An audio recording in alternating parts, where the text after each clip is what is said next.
So in today's video, we're going to talk about the latest DJI Fly app, the 1.9.5.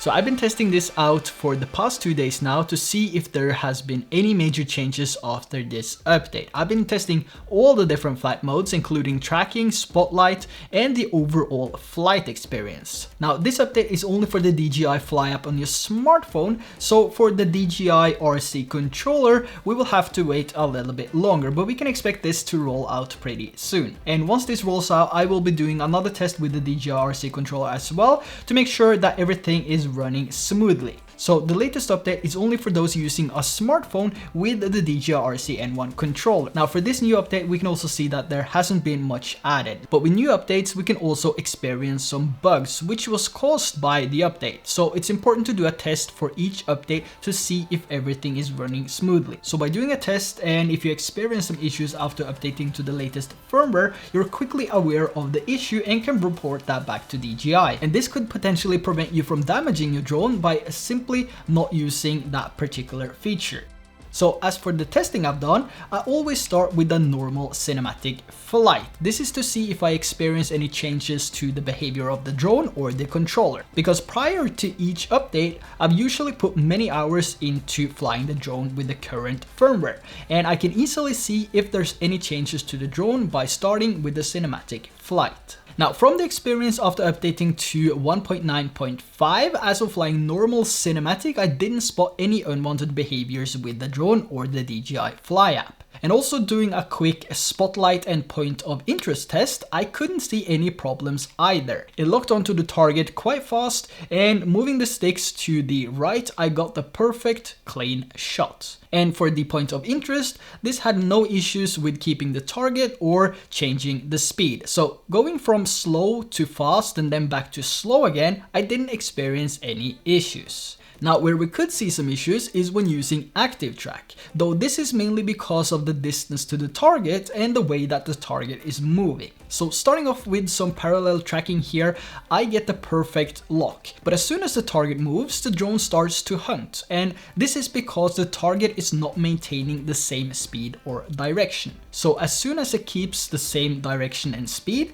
the hunting is gone. Just like this example right here, starting with some parallel tracking of this cargo ship, we can see the drone has no issues at all. The drone is following perfectly, creating this amazing shot. Now the same goes for trace. Since the cargo ship is having a consistent speed and direction, the tracking is going to be spot on.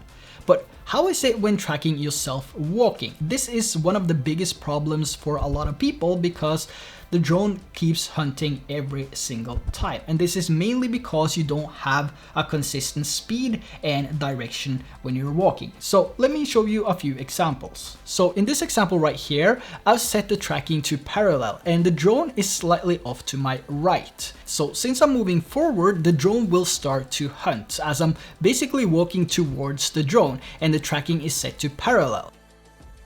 But moving the drone to my side, you can see the tracking is way much better and manages to keep a consistent speed.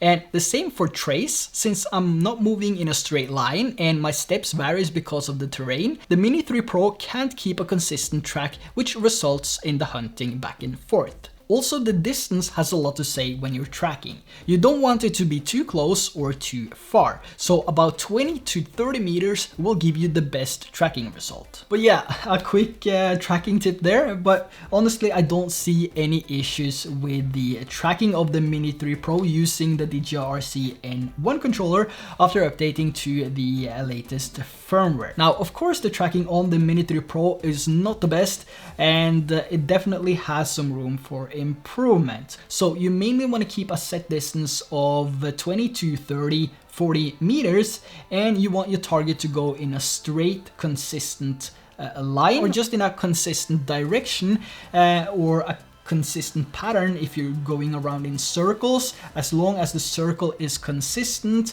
and you also want to maintain the same speed. If all of that is obtained, you're gonna have the perfect tracking results. Now, doing a quick shot, just the same as before, no issues here either. I also did a panorama to see if there was any issues with the stitching of the image, but this seemed to be all fine as well.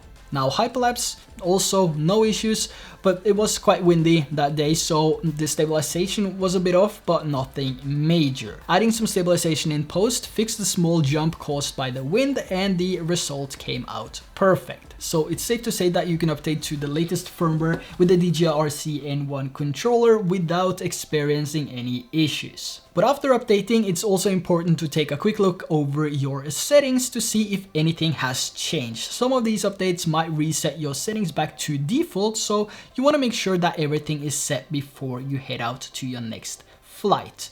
Mine was set just as I left it on the DJI RC controller, so not much to change here. So there you have a full test of the latest DJI Fly update 1.9.5.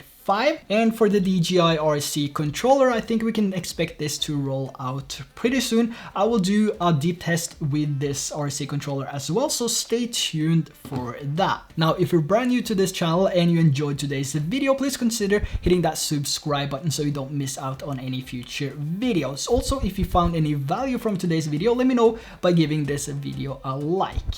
And until next time, take care, fly safe, and I will see you in the next video.